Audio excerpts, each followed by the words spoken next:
This meeting is being streamed. I love the little dialogue that it tells me every time I'm doing it. It's like, no, Every time. We get it over on our side too. no kidding. It's being streamed. Hey, live podcast. And we're all back together. Hey, Nick. How are you? How are you? I'm doing well. We missed you, but we survived last week. Yeah, I believe it. We did all right. But it's never the same. It's never the same without our bearded brethren. Hey Yeah, I guys. missed you guys. No, go ahead, Nick. Sorry to cut you off. No, I was just saying I missed you guys. I was skiing in Colorado with the kids, or with my 12-year-old. That sounds awesome. But Nice. yeah, happy to be back. So How long were you there?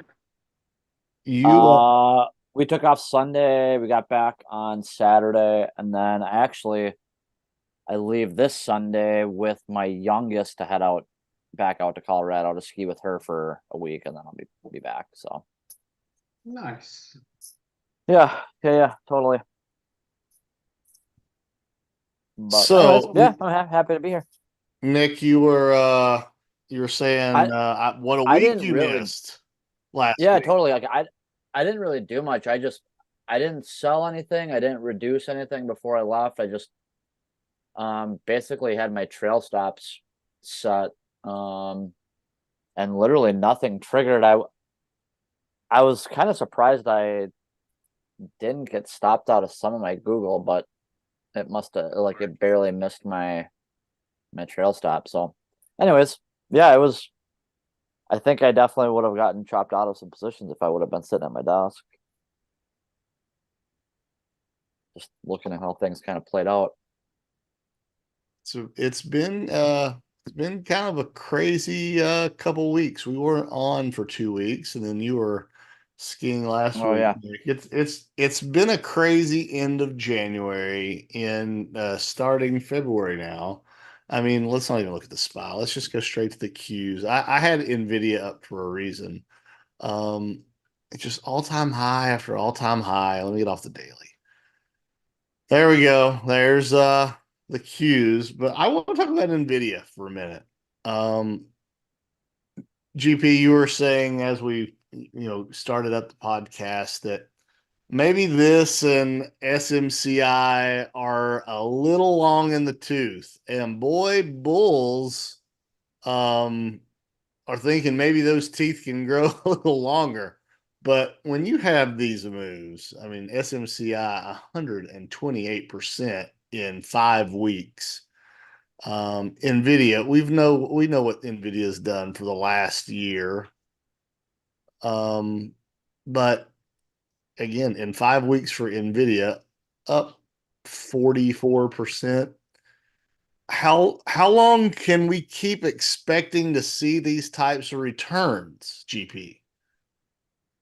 So that is a question that we only know hindsight. But SMCI, I think their revenue guidance update was basically showing how cheap it was, which is why you're starting to see like that heavy volume come in here, right? It could be the final blowout, but I think it's still fairly cheap on like a fundamentals basis. So let it play out and then look for opportunities to get long is what I would be thinking right now, but need to see how the blow off looks, how bad it looks, or how good it looks, right? So supposedly, but the NVIDIA one is the one that has my eye for potential pullback or exhaustion move here, because today's That's a pretty big volume today. I mean, it's still pretty big volume, but it's like you said, it's had a 40% move into the year so far, going into earnings. Like, it's priced for beyond perfection, and it may continue to be smooth all the way through, but I think they're pricing a lot of the earnings at this point. But outside of fundamentals, this is just it's now in that I talked about this, I think, in June 2022 about the three gap rule about just like obliterating the longs. It was at that time it happened in the Qs. It was 11 or 12% straight down in an index in 3 days. So you're on day two here for NVIDIA. So it looks like we're going to gap up again tomorrow based on the current after hours action. So that would be day three gap, and day three gaps after this long of an extended move is usually it's close to the end, if not the end of the move, right? You may get a little chop here and there, but then it'll consolidate for a while. Doesn't mean it's going back to 100 or whatever fantasy you have in terms of shorting Nvidia. And the reality is you have to buy way out of the money puts if you want to do it via options, or you short the stock itself, right? But puts are so expensive that you need a catastrophic move down for them to pay, and that's gambling ultimately, right? Yeah. So Are Nick, I think you're still long SMCI, right? No, NVIDIA. No. Are either of you in NVIDIA? NVIDIA, not SMCI. Are you a seller here? Am I a seller? Yeah. Um, Trim. Like, I'm not saying you have to sell out of your position, but do you take some profits on that move? yeah, I would say so. I think selling into strength is the prudent thing to do. If you're not going to sell any, then have some hardcore sell rules, just kind of based on, again, kind of maybe some short-term moving averages getting taken out. I mean, these are such massive moves. I don't know why you wouldn't be selling at least a little into it, especially you're talking like SMCI, for instance. Like we're talking, there's a $300 stock, and the thing, yeah, damn near up to 100%. I don't. but you don't expect 100%. But after that long of a Right. consolidation in the top chip name and the top sector right now, it's not like, and on top of that, they guided higher by 30%, right? So, granted, it's a pretty extended move up. I'm not arguing any of that, but it's also breaking out of a long consolidation, right? Yeah. Almost a year consolidating here. So, yeah. These are just ones to ignore. Watch in awe. If you're not in, enjoy the gains. If Yeah, you're in, there's definitely not an entry. There's definitely not an entry if you missed these moves. You can play them intraday. I think the kind of the question I have is how are they going to consolidate after this move, and how much are they going to pull in? Do you think?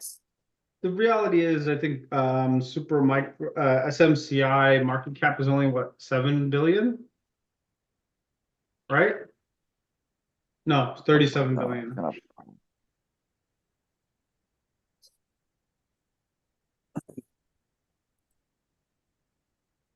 You right? you want to say something, GP? I think you cut out maybe. I just said it was 37 billion, not Oh, 7.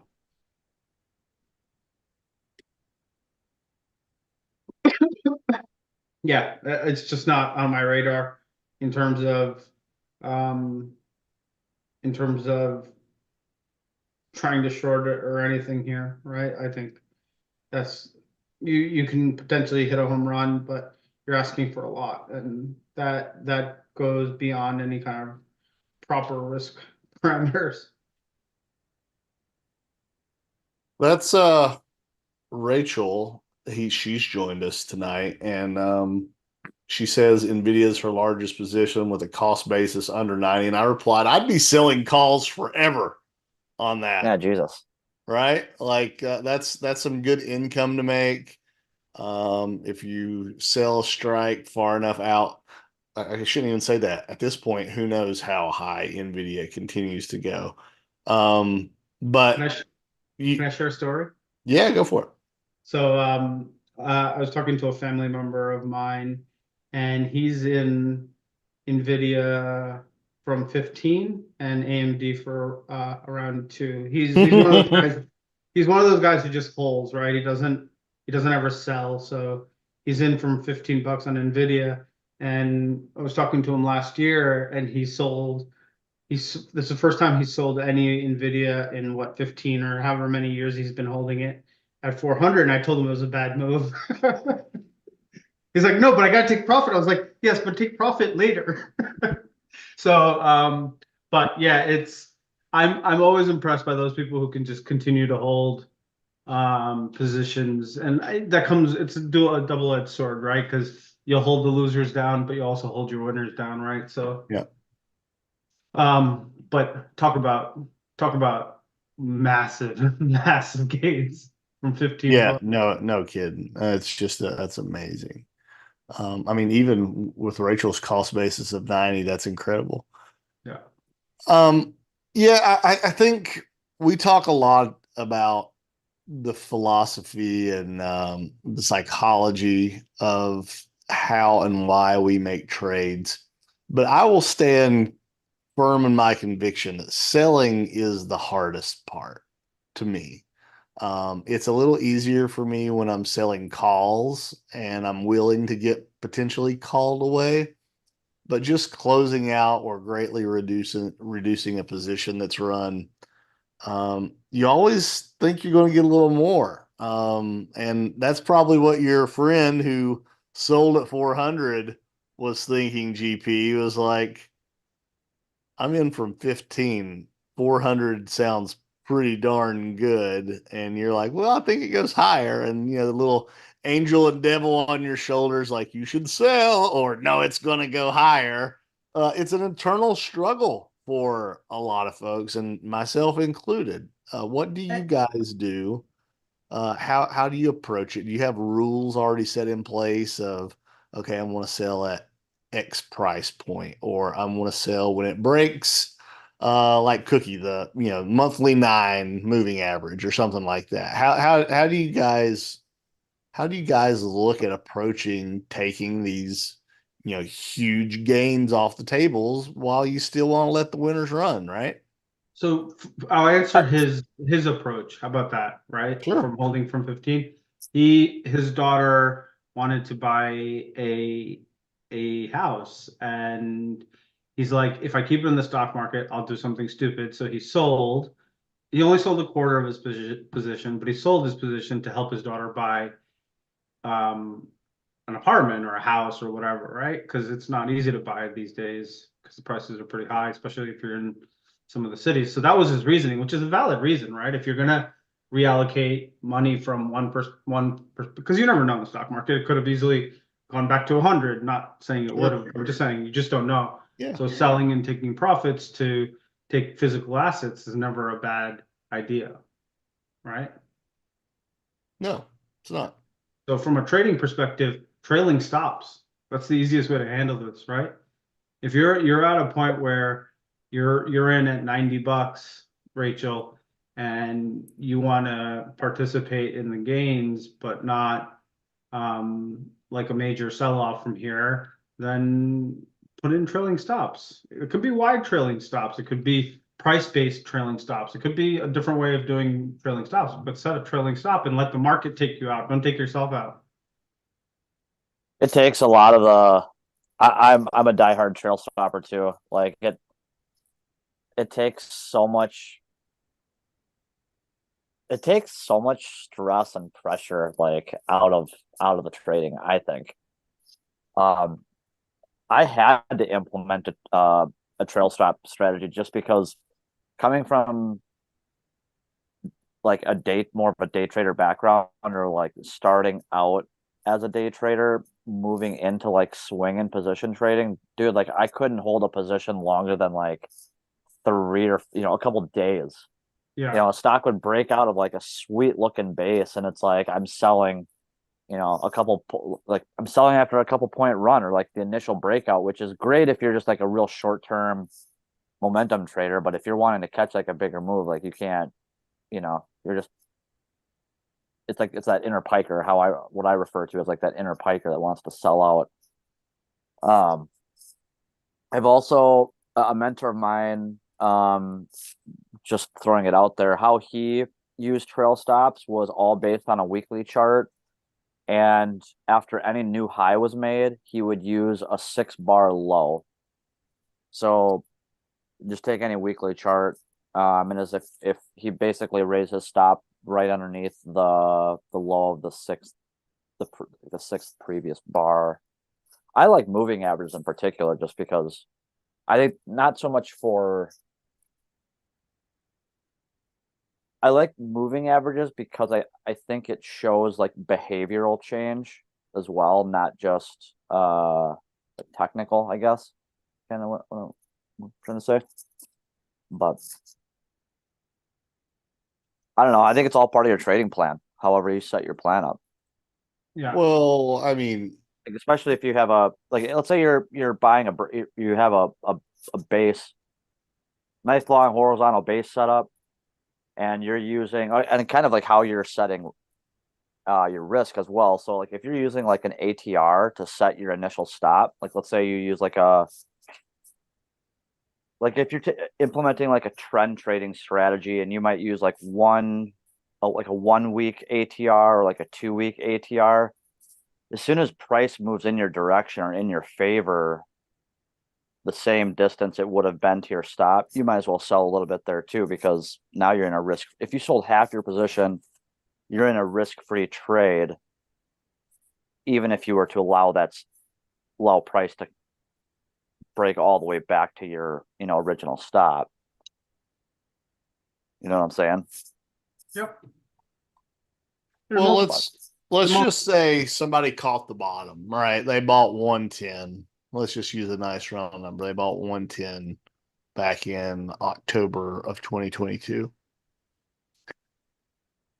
Less than 2 years later, the stock is at 700 now.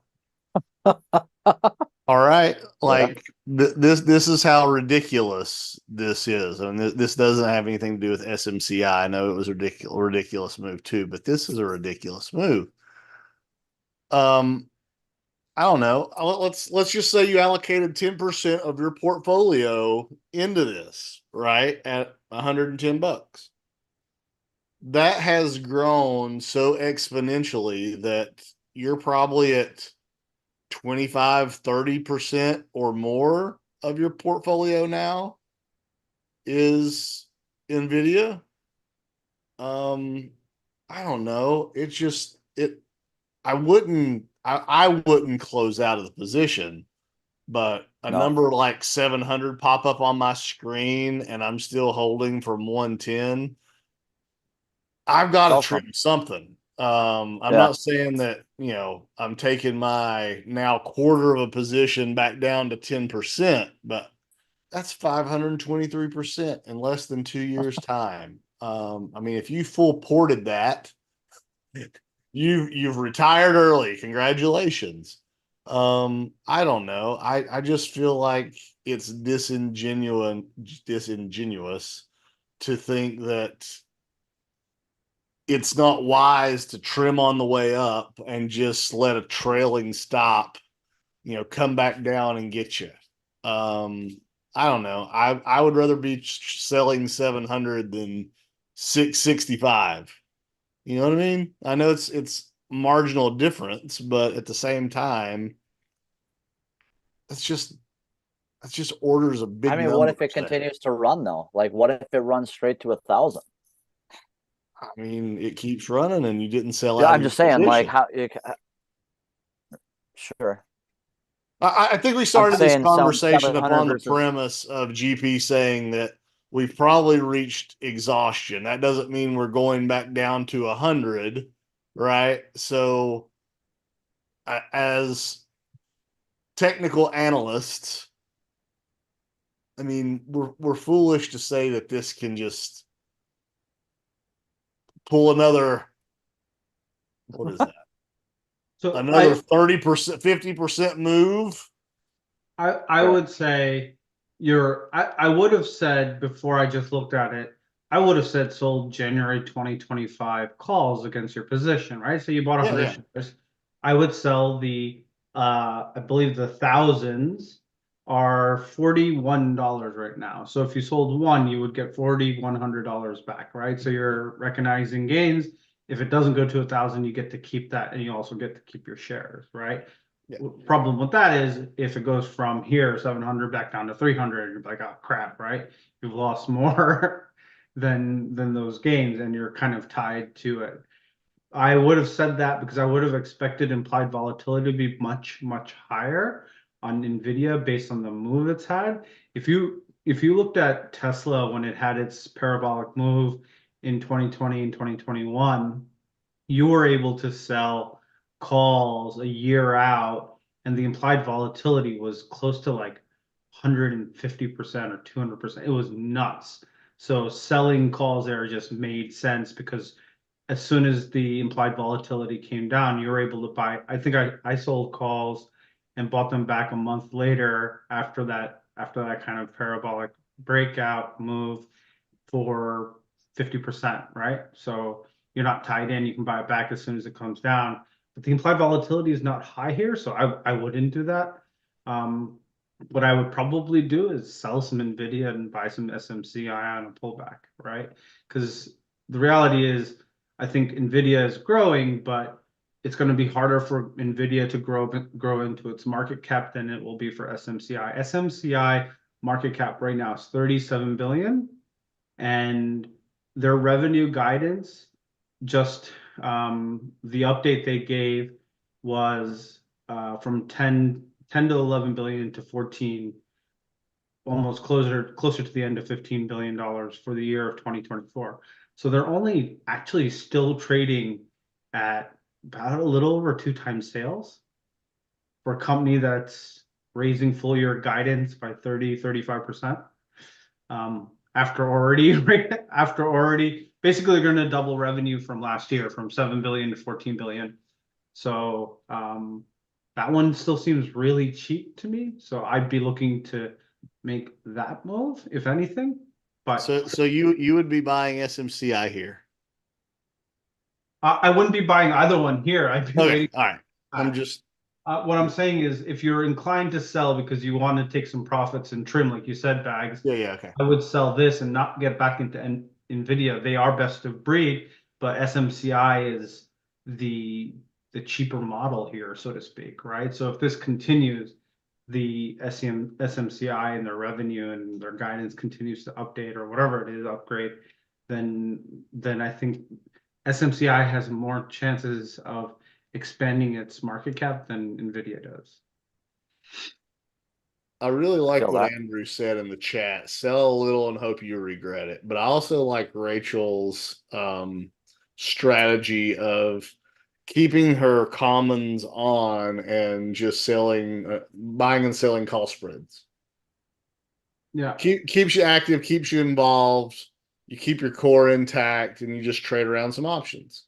But you don't get to take advantage of any of the implied volatility when you sell call spreads, right? That's the big drawdown to call spreads, is that and in case of NVIDIA, there isn't a ton of implied volatility, but when you have implied volatility, option prices are nearly double and triple. So the first kind of leg down after this parabolic move, that implied volatility gets cut in half, and those options immediately get destroyed.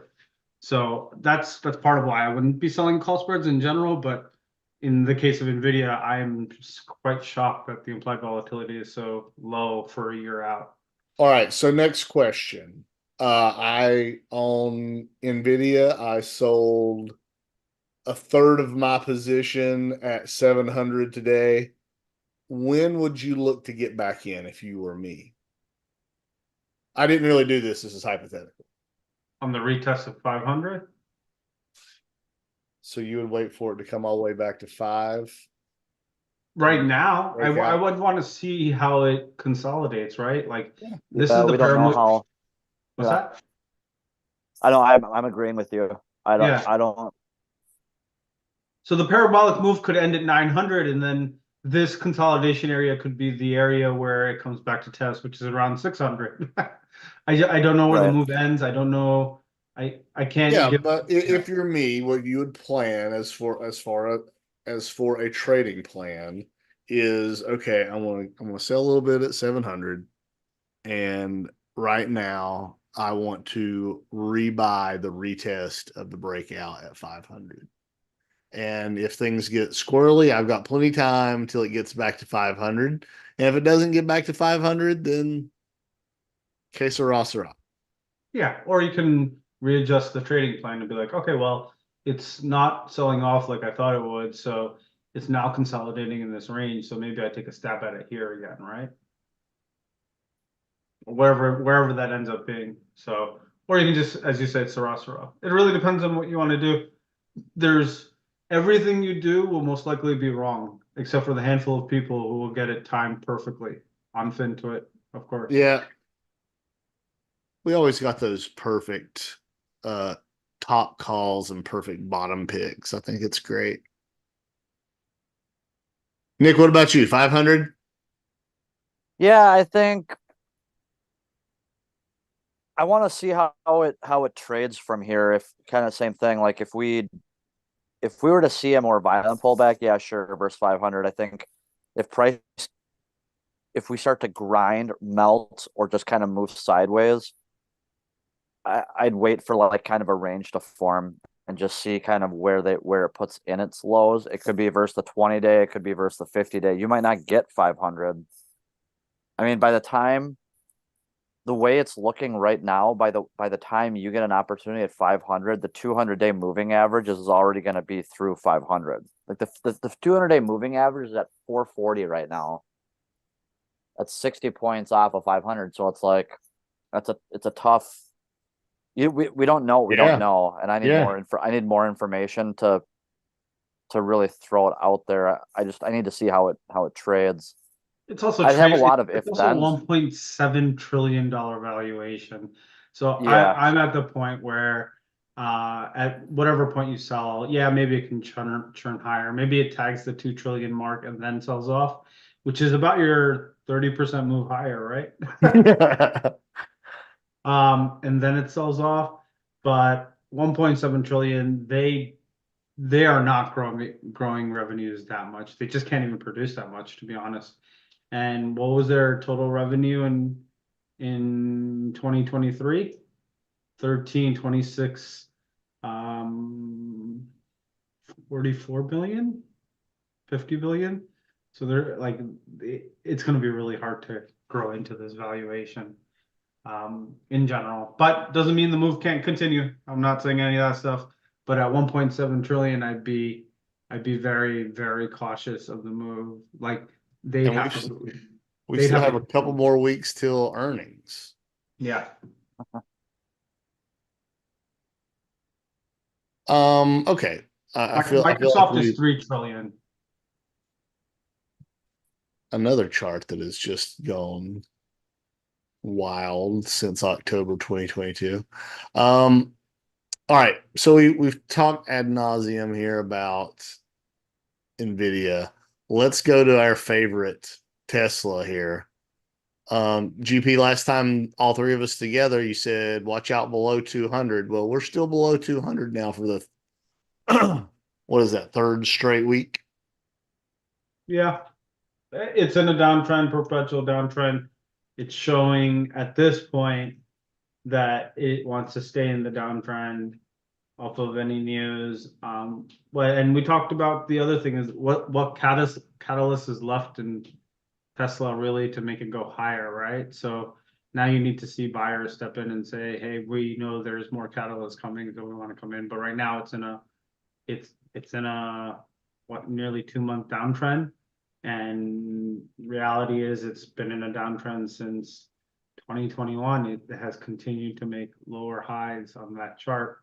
So I like the potential here. It looks quite like January 2023, but at as of now, Tesla's in a prove me prove me scenario, right? It keeps selling off at every moment, so it's got to stop doing that, right? So it's just not in a market that's sitting at all-time highs or close to all-time highs.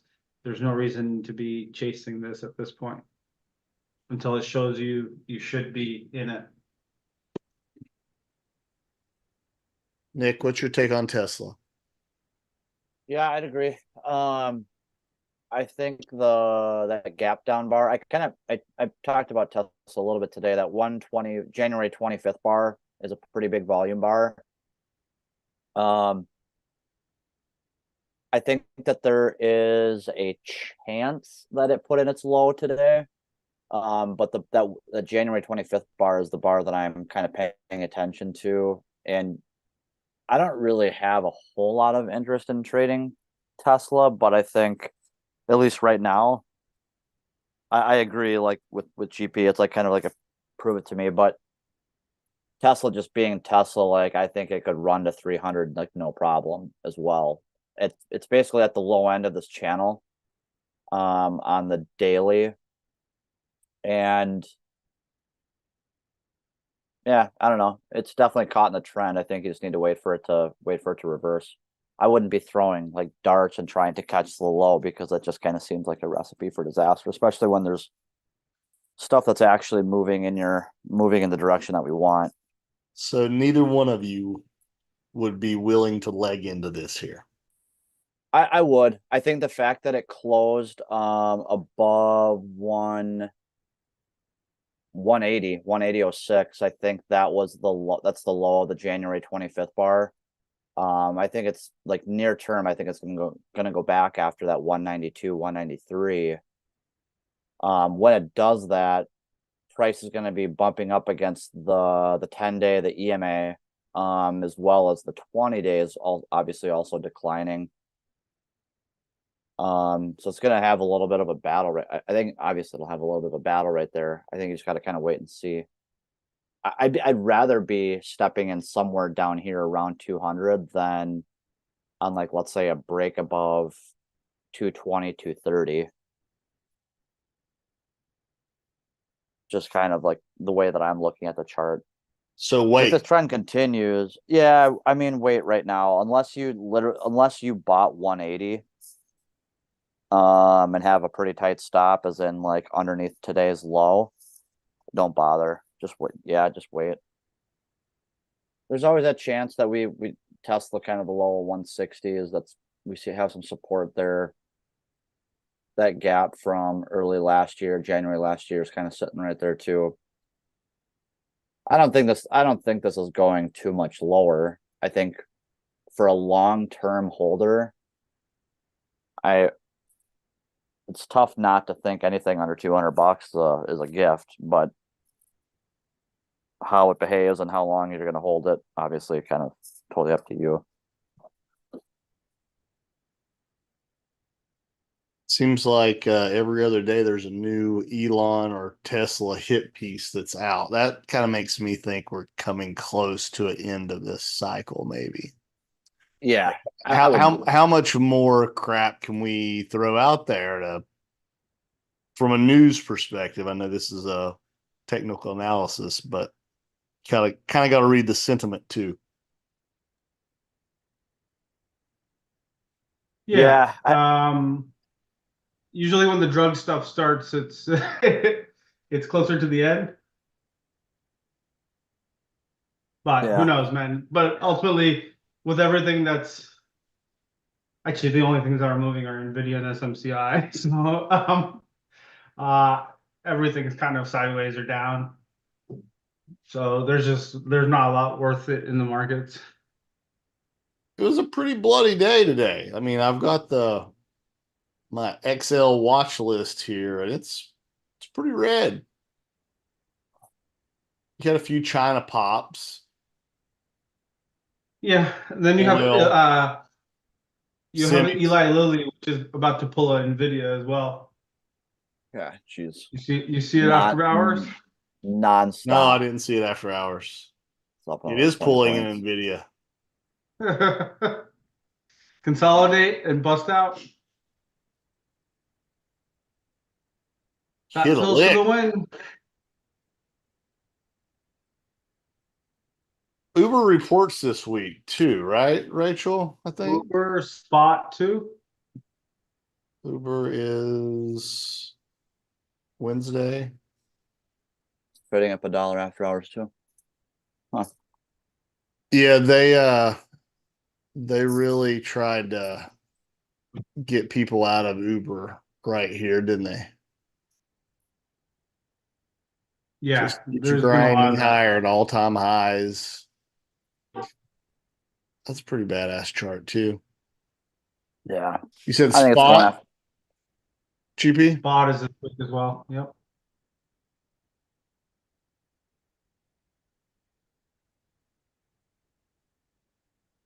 Yeah, DraftKings is acting right, Jason. You're right.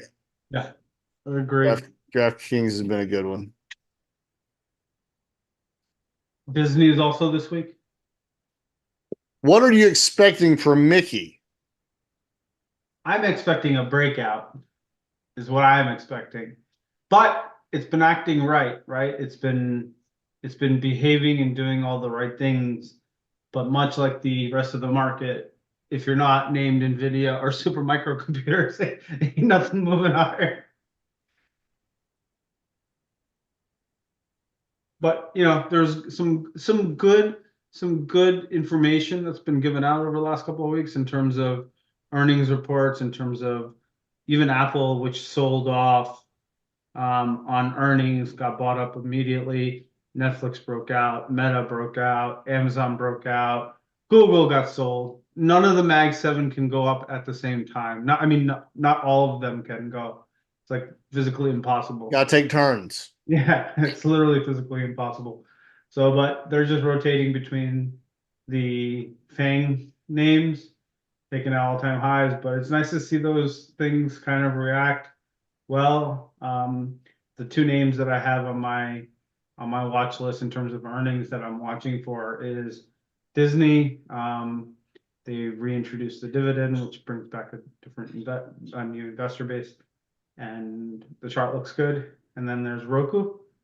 Roku chart does not look great, but they're on the verge of profitability, right? So whether it's this quarter or next quarter, that should be a surprise to the upside. And based on Netflix earnings report, it's possible that streaming's back in vogue because Netflix crushed net for what Netflix did on their earnings. Their reaction on the price was not as nearly as what I expected it to be. They crushed sub numbers by 60%. They were guiding for 8. Damn, really? Yeah, they were guiding for Wow. 8 million. They came in at 13.1. And this is after all the password sharing nonsense. Yeah, they're still doing it though. They haven't even fully put it into place, but they grew just their ad revenue from 15 ad subscription from 15 million to 23 million, just the ad space. So that means they not only added 8 million on the ad tier, they actually added another 5 million unique accounts through either the password sharing or new accounts, which is Sure. it's not going to be like intense NVIDIA growth, but it's a reacceleration of revenue. It's a reacceleration of subscriber growth, which now it's 2 quarters in a row showing it. So I would have expected a bigger move out of Netflix, to be honest. It's still trading well under its all-time highs and doesn't look like it even wants to go past 562 these days. Segue here. Randy made a comment. If Pfizer PFE tests its low at 25, anyone interested? No. I'm already in. You're You own it? already in? Yep. There you go. Randy, there's your answer. I think the risk reward um to me is actually 2643, right? Which is the COVID lows.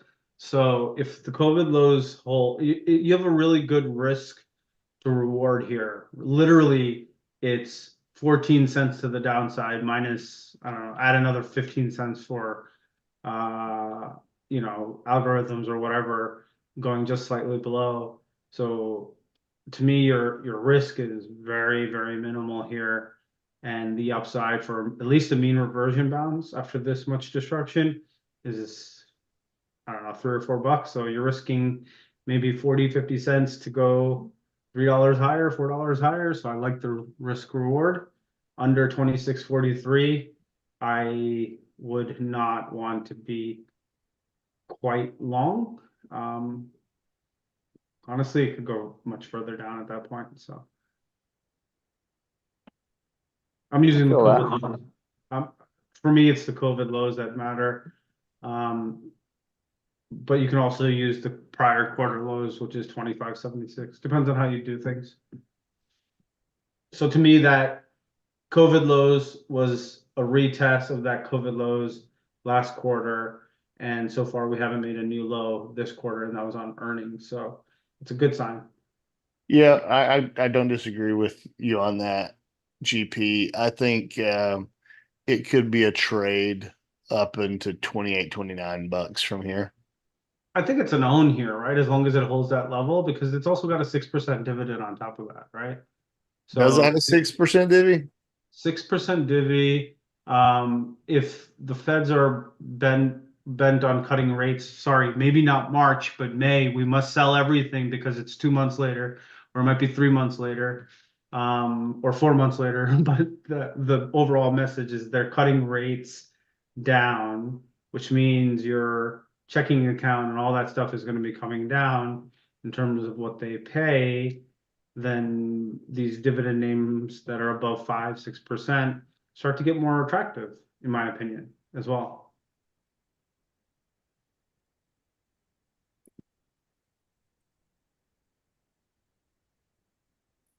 But you have it from a TA perspective. I think it's a very clear, defined risk here. Depends on how you want to do it. Give it $1, give it 20 cents, whatever it is that you want to give it. But you have a very clear, defined risk here on Pfizer that if it breaks below, you don't watch it gap down like $5 tomorrow. It's trading in the teens. Now what, GP? But yeah, so I like the risk reward, and I think it's more than a trade, Randy. Um, that's my personal opinion.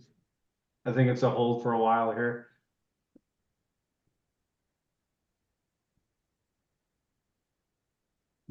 Nick, anything on your watch list that you're keeping an eye on now that you're back from your ski trip?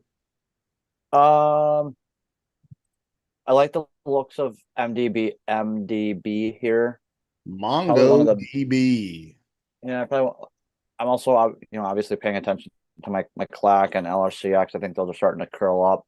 Clack, clack, clack. Um, yeah, I'm watching Google here to see if that gets bought up and it eats into the gap.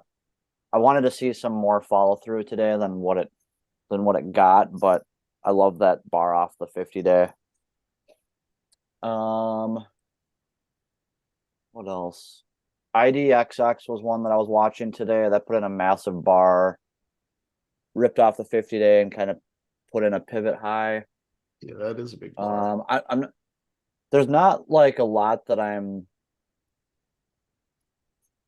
not looking to really like do too much right now. I'm kind of in a wait and see. Like I've got my positions on and I'm happy with prices. So there's not like a whole lot of new setups, I don't think. At least that I'm Yeah, you can't trade anything besides NVIDIA and several yeah. microcomputers, which are impossible to trade as well. Not impossible, but require a lot more risk tolerance. Yeah.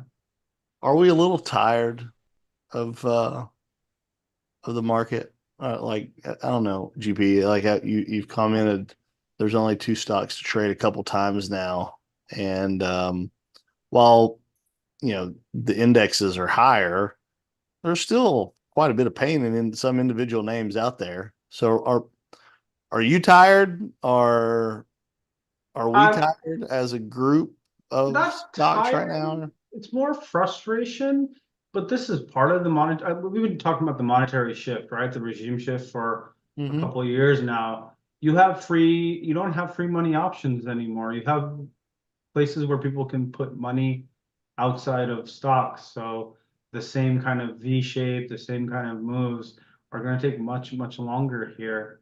Um, it's like Shop is a good example. how many times has it tried to break this weekly 200 SMA, this 83 level, and it just keeps getting rejected, right? And there's not a lot of volume, and it's not breaking down either. Maybe it does after earnings, but it's not breaking down either. So there's just not much to do, right? So it's more boredom than frustration, I would say.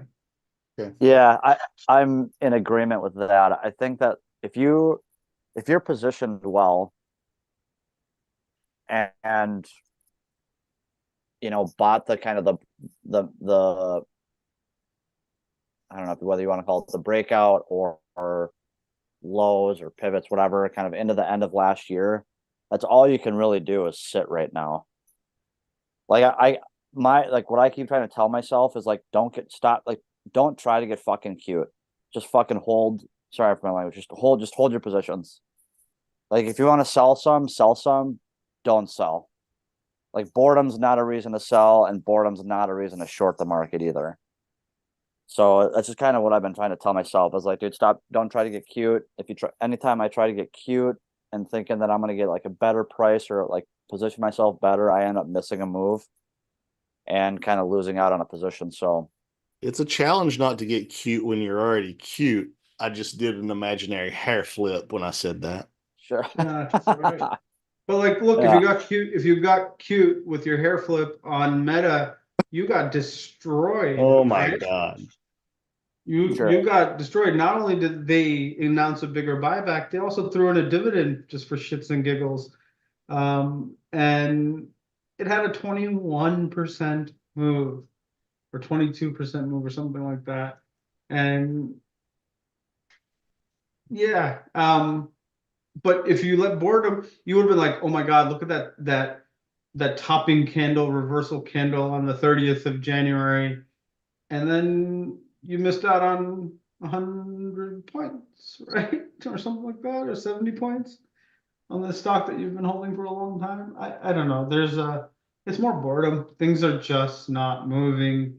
They're also not really breaking down, right? Like look at PayPal, right? If we go through some of these um, charts, right? If you look at PayPal, what's it doing? It's been sideways for literally 2 months now, right?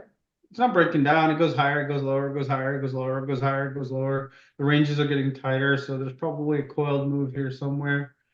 Some shakeout candles. So my thought process is it goes higher, but it's PayPal.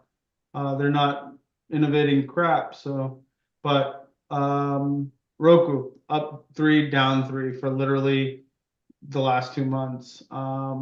Upstart gets to 35, goes sells back down to 30, gets to 35, sells back down to 30. Like we can go through a lot of these stuff. It's just wide ranges. Rivian kind of holding that area, not doing so great, but it's still holding. Like, I don't know. Everything's just kind of melly. Looks like it wants to go, but then doesn't. Right? Arm Oh, looks like it wants to go, then doesn't. Rachel brought up coin. I IoT. was gonna ask you guys uh about that actually. Go for it, Nick. Um There's nothing but air and opportunity between us. yeah, thoughts on kind of on I guess crypto in general, you know, just looking at like Riot and Mara, God, that I just was like, dude, those charts looked super ugly today, more so with kind of closing on the lows. Um, Coin, for instance, is there, you think, you know, versus 100, is that if you don't have a coin position on, where would you be looking Right here. to throw that right here? Okay. You have good risk reward on coin here, right? The pivot high here that it already rejected once and then broke out from was 1630, 11630. So a dollar down, whatever up ultimately. And if it breaks that 16 kind of 30 level, then I'd imagine we're going back to 100. Yep. It I would doesn't say look great, to be honest. here to 105. We're resting on the weekly 20. And if we look at the monthly moving average, the 9 is at 105, which coincides with sort of where this level is right here, Nick. You know, so either it holds here or 105. Those are the places that I'm looking at. Yeah. And didn't Coin front run Bitcoin? Uh, I think they all kind of moved ahead of crypto in general, didn't they? Like a lot of the miners Coin was moving heavy way before before. Bitcoin, from what I remember, but I'm pulling it up. yeah, I'm pulling it up too.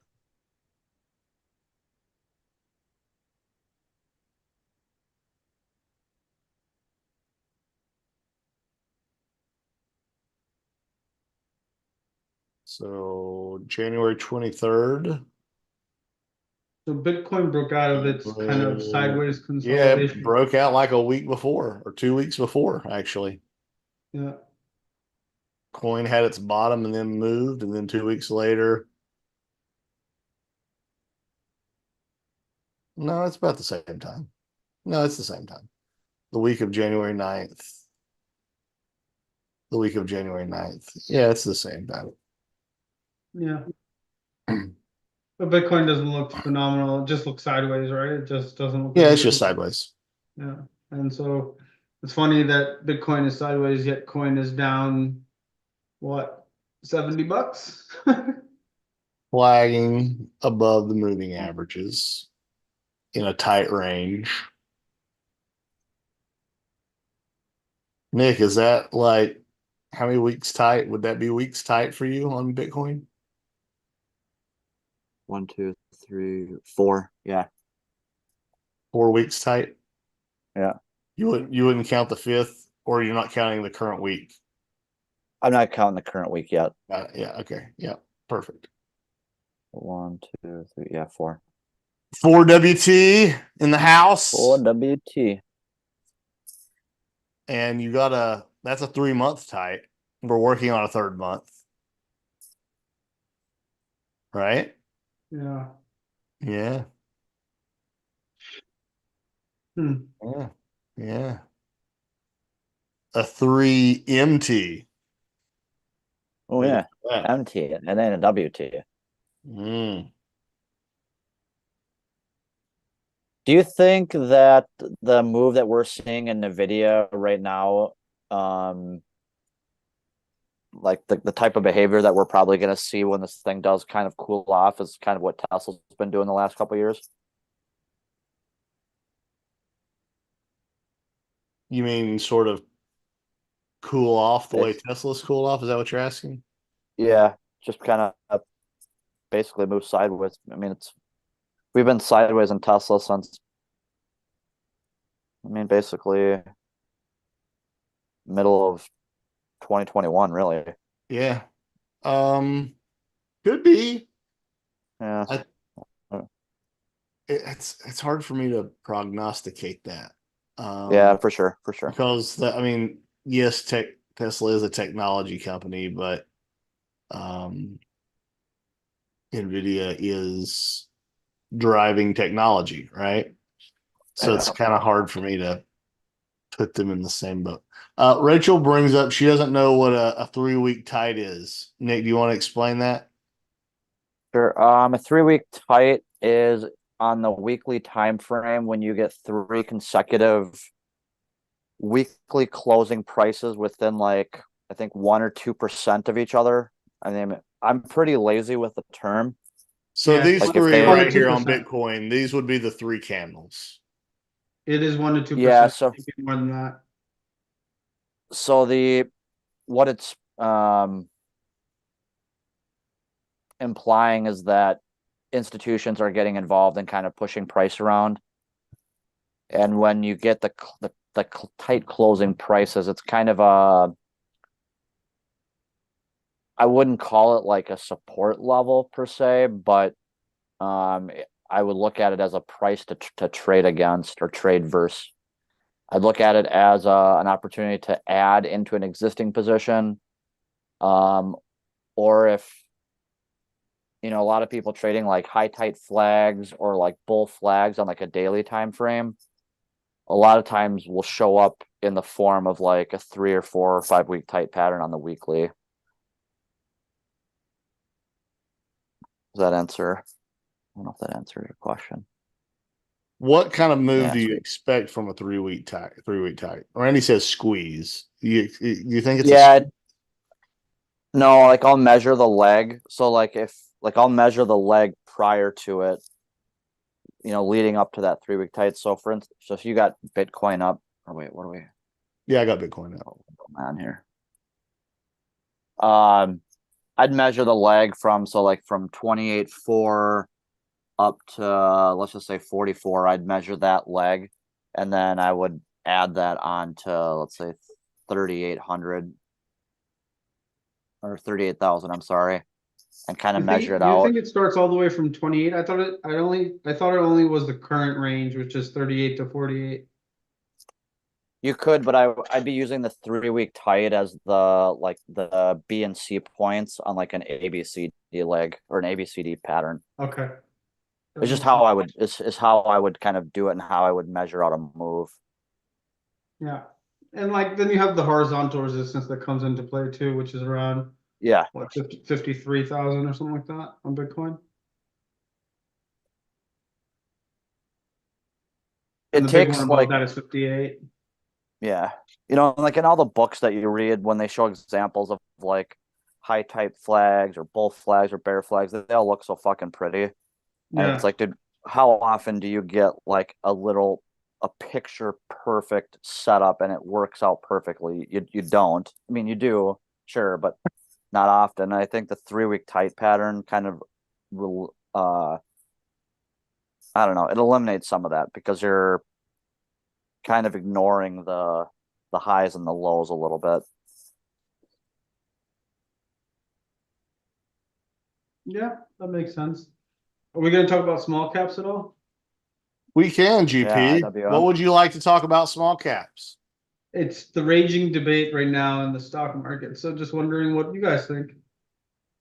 Yeah, no, I agree. Initially, after got at the open this morning, I was like, man, I think the IWM, I think it's getting ready to leg down for like a 200-day test. And then kind of how we got the close, I'm not sure if we were just kind of retesting that 50-day or if we were kind of starting to roll over again at the end of the day. That's the thing I noticed, I don't right? know. The I think the rates which closed within 14, within 13 basis points of the highs today, whereas IWM was quite a way off the lows, right? It closed in the top 2/3 of the range. So it's I if you're looking at the daily bar, right? But I think ultimately, I mean the intraday bar, but I ultimately think it's the behavior is changing.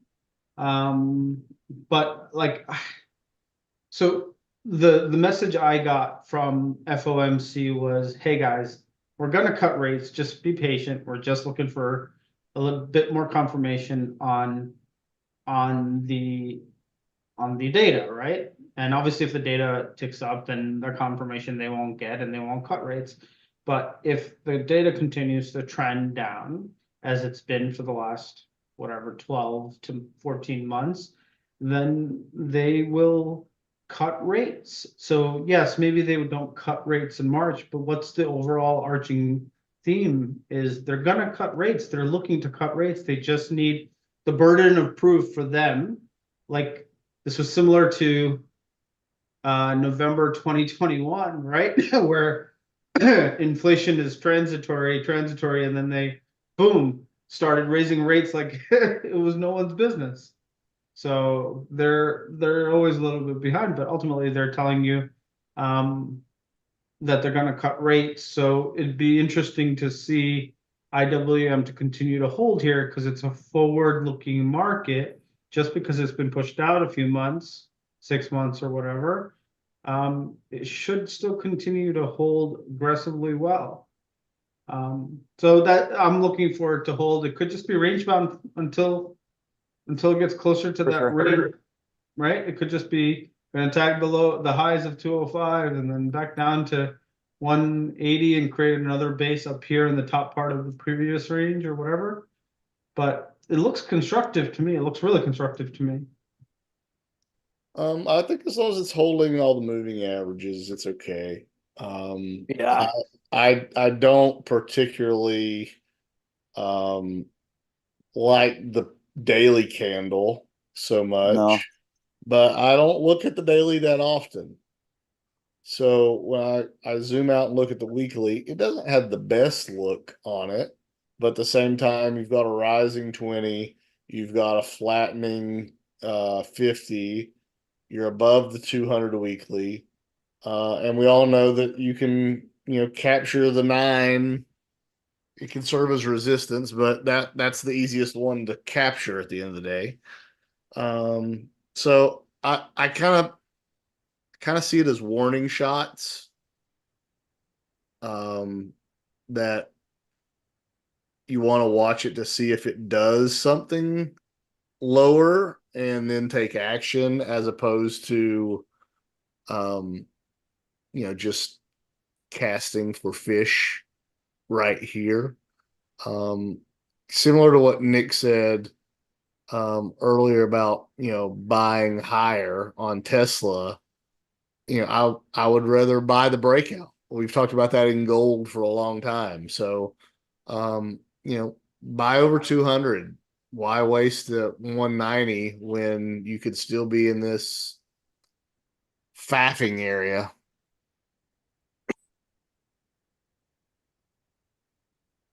There you go. That's my thought. Yeah. But everyone's like it's gonna short it down. And I'm like, I don't know if I don't see it that way, but Yeah, I don't see it that way either. Could it? Absolutely. But it hasn't yet. To your point, GP, that shows some strength, right? But the warning shots again are it's testing these areas and it could break through them. So it's just something to keep an eye on more than to take action on right here, I think. yeah, I think for me is a close or break of that big monster candle is where I would start to get really concerned, which is 185-ish, Yep. Yep. right? And so right now we're in that, let me test that candle. It's also kind of testing that pivot area from September. So I think it's constructive. It hasn't made a new low here when in previous scenarios, it always ends up making a new low. So I thought it might have made that new low today, but buyers did somewhat step in. Gold is always a pain. For sure. Nick, how long have we been talking about? Don't mess. Yeah. How long have we been doing this podcast? Yeah. Wait for the breakout. Gold has not taken out all-time highs yet. When it does, the trade will be easier. Until then, it's this. Yeah, Sorry, gold it's bugs. looking good though. I mean, on the monthly, it's continuing to Stop. make higher lows. It's setting up to go Stop. eventually. Does it? Does it have to? I mean, it don't have to, but This I'm an dude optimist, says it's so looking good. It's looking good. on the monthly, it's got a big ass range starting back at like the Okay. 2020 highs. So I look mean, at I'm look at not saying if you want to know how long things can go sideways, just look at IBM, a solid 24 I, years. I'm not mad at you about it, Nick. yeah, for I'm sure. just going to put that out. I'm not mad about it. I'm just saying, like, it's like waiting for Godot. God, I know. I don't disagree. I think that's got to be one of the best statements so far on on gold. By the breakout, it has avoided all kinds of pain for everyone. Waiting for Godot.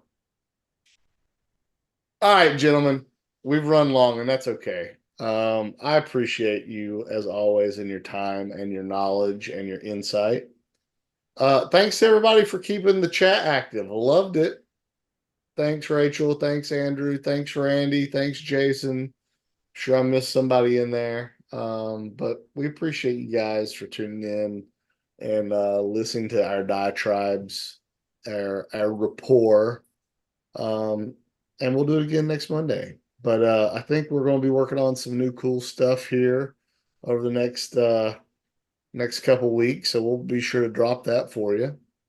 But until then, we will see you